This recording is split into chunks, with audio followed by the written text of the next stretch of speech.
One of the reasons your computer may be running slow is because of the accumulation of junk files or simply lack of disk space. In this video, I'm going to show you how to improve performance by using a built-in Windows tool called Disk Cleanup to remove unnecessary files.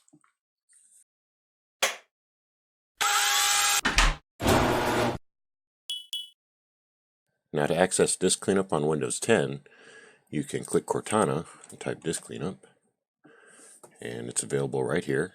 Or you can go to your Windows menu by clicking the Windows button, going to one of these letters, then going to W, and it's under Windows Administrative Tools, and you can click it right here. Now, in Windows 7 and earlier versions of Windows, you can access Disk Cleanup by going to Accessories on your Start menu, and then under System Tools, it should be available there. Once you open Disk Cleanup, you'll be presented with a drive selector. Ideally, you want to select drive C unless you have another drive you want to manage. Make certain you don't do cleanup on the recovery drive. This is the drive where your operating system is installed from, in case you have to restore your computer to its original unused state.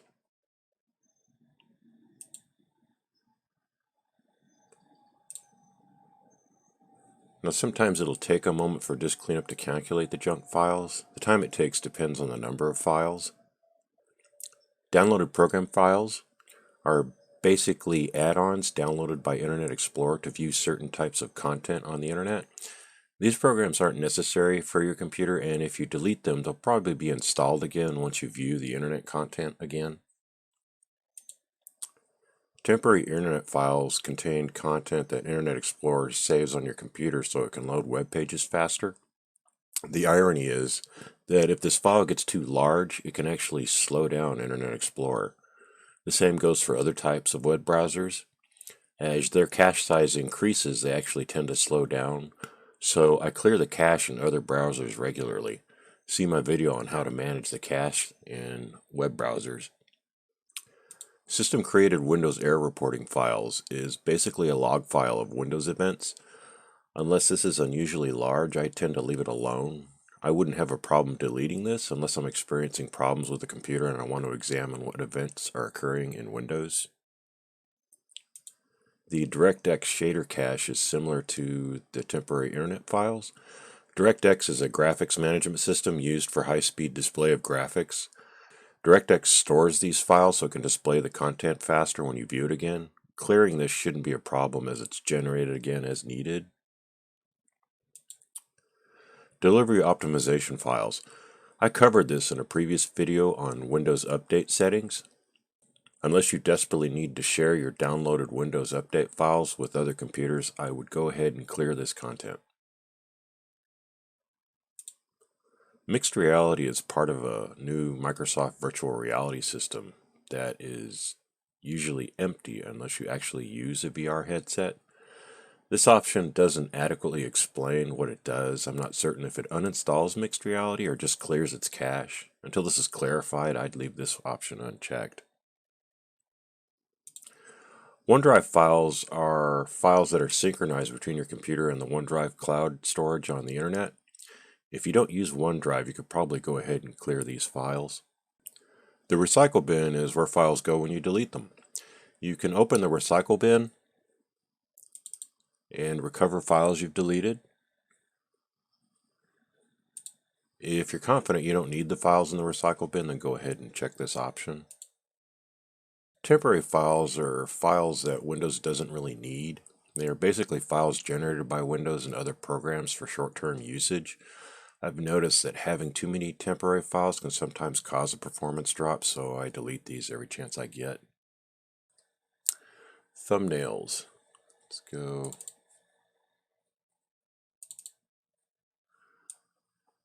Now, thumbnail files are generated by Windows when you navigate your file system, and some folders contain images. Windows will generate a small thumbnail of each image and store it.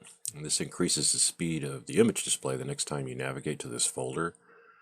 Files are regenerated as needed, so I usually go ahead and clear these. There's some system files I want to cover real quick. You access them by clicking the Cleanup System Files button. Again, select the drive you want to manage, C.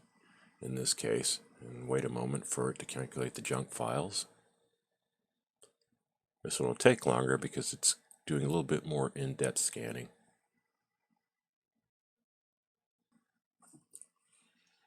Okay, now Windows Update Cleanup is available here, and you'll notice some other options might be available that weren't available before because these are system files that we're dealing with now. And Windows Update Cleanup, basically Windows keeps a copy of the installed Windows updates. That way, if you want to revert to a previous version of Windows, you can. For the most part, I haven't had issues with the latest Windows releases, so I tend to clear these files regularly. Windows upgrade log files are generated when you install or upgrade Windows. If there's a problem with the installation, sometimes the issues may be recorded in these files. This doesn't take up too much space, so I tend to leave it alone. Device driver packages are copies of older hardware drivers. It might be a good idea to leave this one alone unless you know what you're doing, and you certainly will not need to revert to older drivers. Deletes all system restore points. Sometimes this one will be using the most disk space. These restore points allow you to revert to an earlier system state just in case something has damaged or corrupted your computer. It's a nice failsafe to have, so for most users it's a good idea to leave this one alone. Once you've selected all the options you want to clear, you'll see the amount of free disk space you'll clear up right here. Now we have some more options right here under this Options tab. You can also clear up space by clicking this option right here. This will open a Programs Manager that will allow you to remove programs you're certain you don't need. Just make certain you know what it is you're removing, like you've installed a game or some tool that you use and you're certain you don't use it. You can go ahead and remove it from here. You can also remove old backups and older restore points by clicking this button here. As you see, it says, are you sure you want to delete all but the most recent restore point?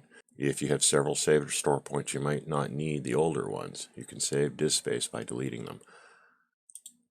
So that's one thing you can do. I mean, aside from here, this will delete all the restore points. If you want to keep some, then you can go to this option here and just delete the ones you're certain you don't need. It'll only keep the latest restore point. Now, in some versions of disk cleanup, there's a compress old files option. I recommend that users do not check this option if it's available. Often this option causes more issues than the small amount of disk space it recovers is worth. So that's an option I've never used, and it's just kind of a hassle because Windows has to decompress the folder or the files if you want to access them. I also want to note that Microsoft recently confirmed that it plans to actually depreciate the disk cleanup tool in Windows 10.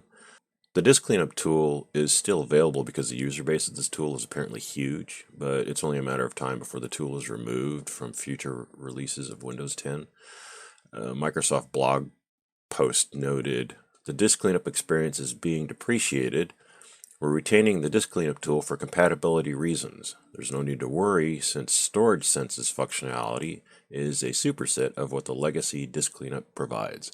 So soon we'll be using Storage Sense if you go under Settings, and I think it might be under System. Storage right here, yeah.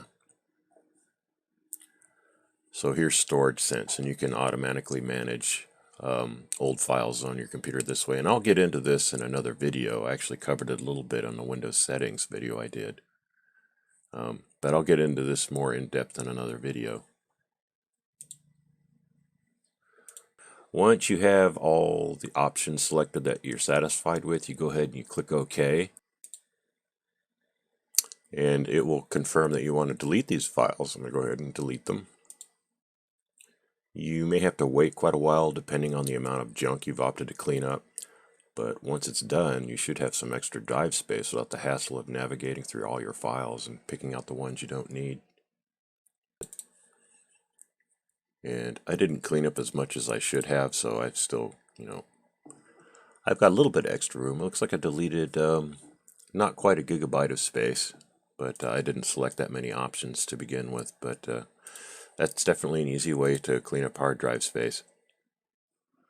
That's it for this video. Give it a thumbs up if it helped you out. Click subscribe if you want to see more. Also, make sure you check out the website www.the-nerdcave.com and tell your friends about me. I'd love to hear from them. Thanks for watching and have a great day.